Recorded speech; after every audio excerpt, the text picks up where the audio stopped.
ஆண்டவரிடம், நானும் பகைவரை உமக்கு கால்மனையாக்கும் வரை நீர் என் வலப்பக்கம் வீற்றிரும் என்று உரைத்தார்.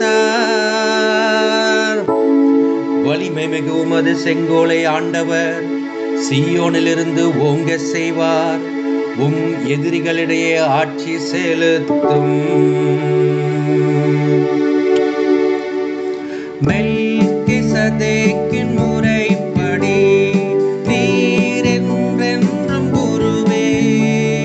மெல்கிசதேக்கின் முறைப்படி நீர் என்றென்றும் குருவே. நீர் என்றென்றும் குருவே. நீர் என்றென்றும் குருவே. நீர் உமது படைக்கு தலைமை தாங்கும் நாளில் தூய கோலத்துடன் உம்மக்கள் தம்மை உவந்தளிப்பர். வைகரை கரு உயர்த்த பணியைப் போல் இளம் வீரர் உம்மை வந்தடைவர். மெல்கிசதேக்கின் முறைப்படி நீர் என்றென்றும் குருவே.